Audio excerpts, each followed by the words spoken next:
Tapat, matatag at maaasahan balitang tama at totoo lamang dito sa Pilipinas Network. Magandang araw sa ating mga kababayan sa Pilipinas at sa buong mundo. Huwag kalimutang pusuan ang video, sumubaybay at pindutin ang batingaw upang lagi kayong updated sa balita. Simulan na natin. Isang matinding dagok sa puwersang militar ng Estados Unidos sa gitnang silangan ang iniulat matapos ipahayag ng Iran na matagumpay nitong nawasak ang radar ng sopistikadong sistemang THAAD na panlaban sa himpapawid. Itinuturing ang radar na ito bilang mata ng sistema dahil mahalaga ang papel nito sa pagtuklas at pagsubaybay sa mga paparating na banta. Ayon sa Iran, nagdulot ang pag-atake ng malaking pinsala sa mga estratehikong pasilidad ng Estados Unidos. Gayunman, hindi pa malayang nakukumpirma ang lawak ng pinsala at wala pang detalyadong pahayag mula sa panig ng militar ng Estados Unidos.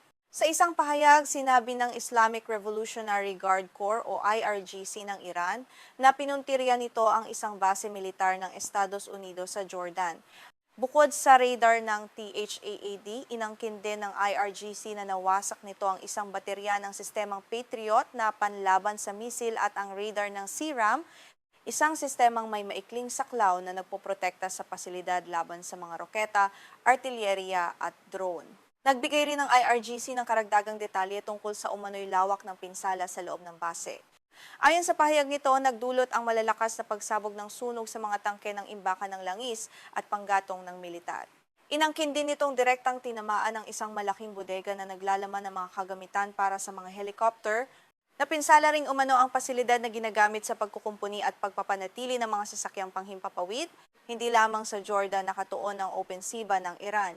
Ayon sa IRGC, nagsagawa rin ito ng magkakasunod na pag-atake laban sa mga pasilidad ng militar sa Kuwait. Partikular na pinuntirya umano ng mga misil at drone nito ang Ali Al-Salem Air Base, isang mahalagang pasilidad kung saan nakatalaga ang mga sundalong Amerikano at iba't ibang kagamitang pandigma ng Estados Unidos sa rehiyon ng Golpo. Sa ulat tungkol sa pag-atake sa Kuwait, inangkin ng Iran na nawasak nito ang isa pang sistemang Patriot kasamang isang malaking imbakan ng kagamitang militar.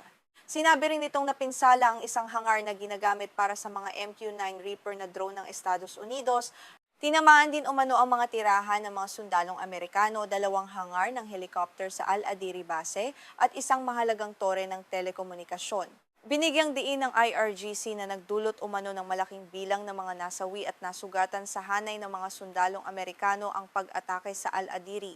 Gayunman, wala pang independiyenteng kumpirmasyon tungkol sa bilang ng mga kaswalti. Bukod sa pinsala sa mga tauhan, inangkin din ng Iran na maraming helicopter at drone ng Estados Unidos ang napinsala o nawasak. Ginagamit umano ang mga kagamitang ito sa mga operasyong militar ng Washington sa iba't ibang bahagi ng gitnang silangan. Ayon sa mga opisyal sa Tehran, ang malawakang pag-atake ay isang lehitimong ganting salakay laban sa mga naunang pag-ataking panghimpapawid ng Estados Unidos sa teritoryo ng Iran. Nilinaw ng pamahalaan ng Iran na mga pasilidad lamang ng militar ng Estados Unidos ang pinuntirya nito. Iginiit nitong wala itong layuning saktan ang mga sibilyan o mamamayan ng Jordan at Kuwait.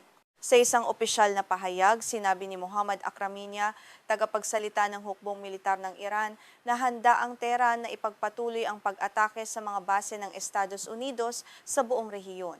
Iginiit niya na dapat munang itigil ng Washington ang lahat ng pambobomba sa mga infrastruktura at baybayin ng Iran. Sinabi rin niyang nakahanda ang militar ng Iran sa anumang posibleng tugon mula sa Estados Unidos at mga kaalyado nito. Sa kabilang panig, kinumpirma ng militar ng Jordan na nakaranas ang bansa ng isang pag-atake. Ayon sa opisyal na pahayag nito, matagumpay na napabagsak ang 3 misil ng Iran na dumaan sa himpapawid ng Jordan. Sinabi rin nitong bumagsak ang ika-4 na misil sa isang liblib at walang nakatirang lugar. Wala umanong naiulat na pinsala sa ari-arian o nasugatang sibilyan sa naturang insidente. Naglabas din ng pahayag ang militar ng Kuwait. Sinabi nitong aktibong tinutugis at pinababagsak ng mga sistema ng depensa ang mga kahina-hinalang drone na pumapasok sa himpapawid ng bansa.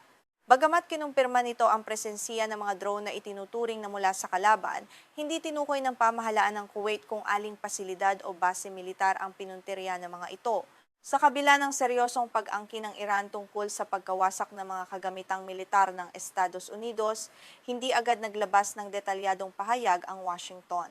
Ang US Central Command o CENTCOM na nangangasiwa sa mga operasyong militar ng Estados Unidos sa gitnang silangan ay hindi kaagad nag-BOI ng opisyal na kumpirmasyon tungkol sa sinasabing pagkawasak ng mga radar at sistemang panlaban sa himpapawid. Upang maunawaan ang bigat ng pag-angkin ng Iran, mahalagang tingnan ang kahalagahan ng sistemang THAD.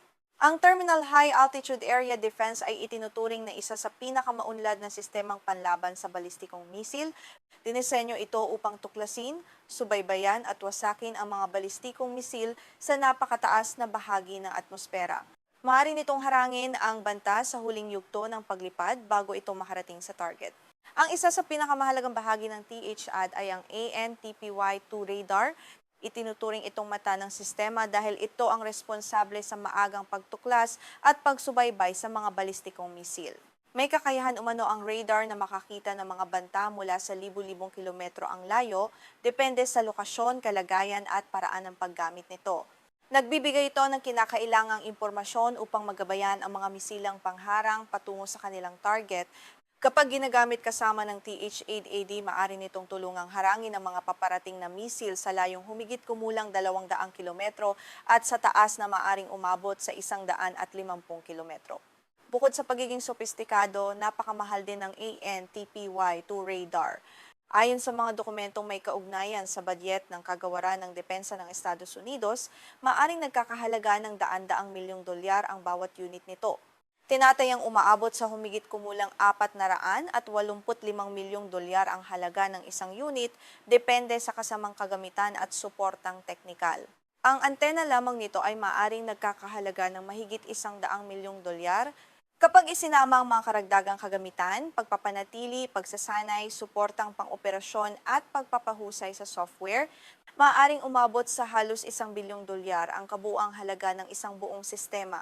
Mahirap ding palitan ang ganitong radar dahil limitado lamang ang bilang ng mga nagawang unit. Dahil dito, ang pagkasira ng kahit isang ANTPY-2 ay maaaring magkaroon ng malaking epekto sa inventaryo at kakayahang pandepensa ng Estados Unidos. Bagamat walang agarang kumpirmasyon mula sa Pentagon, may mga ulat na nagsasabing sinuri ng ABC News ang mga larawang satellite at impormasyon mula sa mismong lugar noong Marso 19. Ayon umano sa pagsusuri, hindi bababa sa 10 estasyon ng radar ng Estados Unidos at mga kaalyado nito sa gitnang silangan ang tinamaan sa magkakasunod na pag-atake ng Iran. Inangkin din sa mga ulat na 4 sa mga tinamaang radar ay mga ANTPY-2 na kaugnay ng sistemang TH-8A. Gayunman, kailangang tratuhin ang bilang na ito ng may pag-iingat hanggat wala pang malinaw na kumpirmasyon mula sa mga otoridad ng Estados Unidos o iba pang mapagkakatiwalaang mapagkukunan. Kung mapatutunayang malawak ang pinsala, maaari itong makaapekto sa magkakaugnay na sistema ng depensang panghimpapawid na binuo ng Estados Unidos at mga kaalyado nito sa rehiyon ng Golpo. Ang pagkawala ng ilang radar ay maaring lumikha ng mga bahaging hindi sapat na nasusubaybayan. Maaari nitong paikliin ang oras na mayroon ng mga puwersang pandepensa upang makita, suriin at harangin ang mga paparating na misil at drone. Ayon kay William Alberque, dating opisyal na may kaugnayan sa pagkontrol ng armas sa NATO, hindi naman automatikong mapaparalisa ang buong kakayahan ng Estados Unidos kapag nasira ang isang ANTPY-2. Gayunman, maaari nitong seryosong bawasan ang kakayahang makakita ng mga banta mula sa malalayong distansiya. Kapag kulang ang maagang babala, mas kaunti ang oras para maihanda at mailunsad ang mga misilang pangharang. Dahil sa sinasabing pinsala sa mga radar ng THAAD, maaaring mapilitan ang militar ng Estados Unidos na magbigay ng mas malaking tungkulin sa mga sistemang Patriot. Gayunman, magkaiba ang papel at kakayahan ng Patriot at THAAD. Karaniwang ginagamit ang Patriot laban sa mga banta sa mas mababa at mas maikling saklaw, habang idinisenyo ang THAAD para sa mga balistikong misil na lumilipad sa mas mataas na bahagi ng atmosfera. Ang mas malaking pagdepende sa Patriot ay maaring maglagay ng karagdagang presyon sa limitadong bilang ng mga baterya at misilang pangharang nito. Maaari ring mas mahirapan ng mga base ng Estados Unidos kapag sabay-sabay na inilunsad ng Iran ang maraming misil at drone. Meron ding mga barkong pandigmang Aegis ang Estados Unidos na may kakayahang tumulong sa depensa laban sa mga balistikong misil. Gayunman, maaaring maging mapanganib ang paglapit ng mga ito sa Golpo ng Persia dahil sa mga misil, drone at iba pang sandatang nakapwesto sa baybayin ng Iran. Ang sitwasyong ito ay naglalagay sa militar ng Estados Unidos sa isang masalimuot na kalagayan. Kailangan itong protektahan ng mga base, barko at kaalyado habang iniiwasang ilagay sa panganib ang mamahaling sistema at mga tauhan nito. Kung makukumpirma ang mga pag-angkin ng Iran, maaaring ituring ang pag-atake bilang isang mahalagang pagbabago sa balanse ng depensang panghimpapawid sa gitnang silangan. Gayunman, hanggat walang independiyenteng katibayan at opisyal na kumpirmasyon mula sa Estados Unidos, nananatiling mga pag-angkin ng Iran ang impormasyon tungkol sa pagkawasak ng mga sistema ng THAAD, Patriot at SIRAM at sa malaking bilang ng mga kaswal. Patuloy na tumitindi ang tensyon sa buong gitnang silangan matapos magpadala ang Estados Unidos ng karagdagang mga eroplanong pandigma, sopistikadong armas at mga piling puwersang espesyal malapit sa teritoryo ng Iran. Ayon sa mga taga-suri, layunin ng bigla ang pagpapakalat na ito na ihanda ang Washington para sa iba't ibang senaryong militar at lalo pang gipitin ang Tehran habang lumalaki ang pangamba sa posibilidad ng isang malawakang digmaan sa rehiyon. Ang hakbang ay kasunod ng 12 gabi ng matitinding sagupaan sa pagitan ng mga puwersang militar ng Estados Unidos at Iran. Nagsimula ang panibagong serye ng karahasan matapos ideklara ni Pangulong Donald Trump noong Hulyo 8 na tuluyan ng nagwakas ang tigil putukan. Dahil dito, muling nabuksan ang posibilidad ng mga direktang komprontasyong maaaring maglagay sa buong rehiyon sa matinding panganib. Sa isang mensaheng ipinaskil sa Truth Social, naglabas si Trump ng matinding babala. Sinabi niyang handang wasakin ng Estados Unidos ang mga tulay at planta ng kuryente sa Iran kung magpapatuloy ang Tehran sa pag-atake sa mga barkong dumaraan sa kipot ng Hormuz. Sa isa pang panayam, sinabi niyang maaring atakihin ang mahahalagang infrastruktura ng Iran kung hindi ito papayag na bumalik sa negosasyon sa lalong madaling panahon. Kasabay ng mga banta ni Trump, patuloy na pinalalakas ng Pentagon ang presensiyang militar ng Estados Unidos sa rehiyon. Batay sa pagsusuri ng Wall Street Journal sa datos ng paglipad at mga pahayag ng mga opisyal, inilipat ang mga piling puwersang pang-espesyal na operasyon mula sa mga base sa Estados Unidos patungo sa gitnang silangan. Inaasahang magsisilbi ang mga puwersang ito bilang mahalagang bahagi ng anumang masalimuot na operasyong militar na maaaring ipag-utos ng Washington. Bagamat unang ginagamit ang mga puwersang espesyal sa mga operasyong paghahanap at pagsagip sa panahon ng labanan, maaaring mas masalimuot ang kanilang maging misyon sa kasalukuyang krisis. Ayon sa mga ulat, pinag-aaralan ng militar ng Estados Unidos ang posibilidad na gamitin ng mga piling sundalo upang pasukin ang mga lihim na pasilidad na nuklear ng Iran sa ilalim ng lupa. Kabilang sa mga posibleng layunin ang pagkuha o pagtiyak sa kalagayan ng malaking dami ng pinagyamang uranium na sinasabing nakaimbak sa mga naturang pasilidad. Sinabi naman ni kalihim ng Depensa Pete Hegseth na lalo lamang pinatatag ng mga kamakailang pag-atake ng Iran ang determinasyon ng Washington. Bilang bahagi ng paghahanda, nagpadala ang Pentagon ng karagdagang mga eroplanong panggatong sa himpapawid, mga F-16 na eroplanong pandigma mula sa Spangdahlem Air Base sa Alemanya at mga makabagong F-35 mula sa Laken Heath base sa United Kingdom. Ayon sa mga mapagkakatiwalaang mapagkukunan sa media ng Estados Unidos, maaaring ipakalat ang mga eroplanong pandigma sa mga estratehikong base militar sa Jordan at Israel.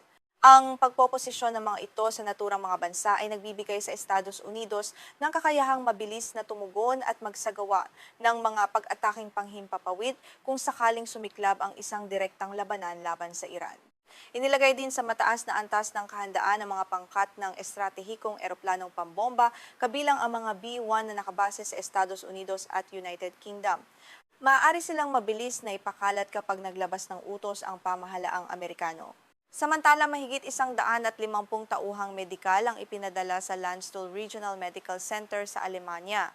Ito ang isa sa mga pangunahing pasilidad na maaaring tumanggap at gumamot sa mga sundalong Amerikano na masusugatan sa mga operasyong militar sa gitnang silangan. Ayon kay Shelby Holiday ng Wall Street Journal, ang mga kilos na ito ay palatandaang seryosong isinasaalang-alang ni Trump ang pagpapalawak ng digmaan. Nangyari ang pagpapalakas ng puwersa matapos mapatay ang 3 sundalong Amerikano sa pag-atake ng Iran sa Jordan. Isa pang sundalo ang nasawi sa Iraq habang isinasagawa ang kontroladong pagpapasabog sa hindi sumabog na munisyong nakuha mula sa isang bumagsak na drone ng Iran. Inihayag naman ng isang opisyal ng hukbong dagat ng Estados Unidos na 17 barkong pandigma ang kasalukuyang nakatalaga sa mga karagatan ng gitnang silangan. Kabilang sa malaking armadang ito ang dalawang pangkat pandigmang pinangungunahan ng aircraft carrier, 11 barkong destroyer at isang unit ekspedisyonaryo ng Marines. Ipinakikita ng ganitong antas ng puwersa na may kakayahan ng Estados Unidos na magsagawa ng malawakang operasyon sa iba't ibang bahagi ng rehiyon. Nagbabala si Dana Stroll, dating mataas na opisyal ng kagawaran ng depensa para sa gitnang silangan sa ilalim ng Administrasyong Biden tungkol sa posibleng kahulugan ng pagpapakalat. Ayon sa kanya, kapag nagpapadala ng malaking bilang ng puwersa ang Administrasyong Trump, hindi lamang ito ginagamit bilang pananakot. Sa mga naunang pagkakataon, aktuwal ding ginamit ng Washington ang mga puwersang ipinadala nito. Ipinahiwatig nito na nananatiling mataas ang posibilidad ng direktang labanan kung patuloy na lalala ang sitwasyon. Gayunman, naniniwala si retiradong General Joseph Votel, dating pinuno ng CENTCOM, na hindi automatikong nangangahulugan ng tiyak na digmaan ang pagpapadala ng karagdagang tropa. Ayon sa kanya, layunin din itong bigyan ng Pangulo at kalihim ng depensa ng pinakamalawak na kakayahang umangkop sa pagpapasya. Nagbibigay ito sa Washington ng iba't ibang opsiyong militar na maaring gamitin depende sa magiging kilos ng Iran. Ang pagpapalakas ng puwersa ng Estados Unidos ay nagbibigay diin kay Trump ng higit na kakayahang harapin ang armadong grupong Houthi sa Yemen. Kamakailan ay nagdeklara ang Houthi ng pagharang pandagat laban sa Saudi Arabia. Nagdulot ito ng matinding pagkabahala dahil sa direktang banta sa mahahalagang ruta ng pandaigdigang kalakalan at supply ng langis. Ayon sa Houthi, tugon ang pagharang sa mga paghihigpit ng Saudi Arabia sa mga daungang kontrolado ng grupo at sa mga pag-ataking panghimpapawid sa sana noong nakaraang linggo. Nagbabala naman si Trump na kikilos ang Estados Unidos laban sa Houthi kung magpapatuloy ang mga pag-atake nito sa mga barkong dumaraan sa Dagat na Pula, isa sa pinakamahalagang rutang pandagat sa buong mundo. Noong nakaraang taon, naglunsad ang Estados Unidos ng 2 buwang kampanya ng pambobomba laban sa Houthi na nagdulot umano ng malaking pinsala sa grupo. Bagamat huminto ang malawakang sagupaan matapos ang isang tigil putukan, muling naging aktibo ang Houthi. Kamakailan ay inako nito ang pananagutan sa mga pag-atake gamit ang mga misil at drone laban sa 2 barkong tangke ng Saudi Arabia na Encelia at Laila. Sinabi ng grupo na pinuntirya ang mga barko dahil sa umano'y paglabag ng mga ito sa ipinataw nitong pagharang sa Dagat na Pula. Sa kabila ng pagpapakita ng puwersa, lumalaki rin ang pangamba sa Washington tungkol sa napakalaking gastos ng lumalalang labanan. Tinatayang lumampas na sa 37 bilyong dolyar ang ginastos ng Estados Unidos sa mga operasyong militar laban sa Iran. Ang patuloy na pagtaas ng gastusin ay nagdulot ng mainit na pagtatalo sa Kongreso tungkol sa paraan ng pagpopondo sa operasyon. Upang tugunan ang pangangailangan sa pondo, ipinasa ng kapulungan ng mga kinatawan na pinamumunuan ng mga Republikano ang isang panukalang badyet na nagkakahalaga ng 75 bilyong dolyar. Kabilang dito ang karagdagang 73 bilyong dolyar para sa mga operasyong militar at paniktik. Isa itong mahalagang hakbang patungo sa pag-aproba ng pondong hinihingi ng White House upang maipagpatuloy ang kampanya sa gitnang silangan. Nagbabala ang mga taga-suri na maaaring magdulot ng matinding kakulangan sa supply ng mga bala ng Estados Unidos ang pagbabalik sa isang ganap na digmaan. Ayon kay Stephen Kalin ng Wall Street Journal, maaari ring palalain ang digmaan ng krisis sa pandaigdigang supply ng langis. Maaari nitong itulak pataas ang presyo ng petrolyo at magkaroon ng malaking epekto sa ekonomiya ng maraming bansa, kabilang ang Pilipinas. Sa kabila ng mga babala, nanindigan sina Trump at Hegseth na kailangan ang kasalukuyang aksyong militar upang pigilan ng Iran sa pagbuo ng sandatang nuklear. Binanggit din ni Trump ang posibilidad ng pag-atake sa Mount Pickaxe na pinaniniwala ang kinaroroonan ng mga centrifuge na ginagamit sa programang nuklear ng Iran. Ayon kay kalihim ng Estado Marco Rubio, marami pang opsiyong maaaring piliin ng Pangulo kung patuloy natatanggi ang Tehran na makipagtulungan sa mga pagsisikap na diplomatiko. Sa kabilang panig, walang malinaw na palatandaan ng pag-atras ang Iran. Nangako ang pamunuan nito na ipagpapatuloy ang mga pag-atake laban sa mga puwersang Amerikano at kanilang mga kaalyado sa rehiyon ng Golpo. Nahaharap ngayon ang Estados Unidos sa isang malaking hamon. Maaring hindi sapat ang limitadong kampanyang panghimpapawid upang pilitin ng Tehran na baguhin ang mga patakaran nito. Kasabay nito, ang pagpapalawak ng operasyon ay maaaring magdulot ng mas maraming casualty, mas mataas na gastusin at mas malaking panganib ng isang malawakang digmaan sa buong gitnang silangan.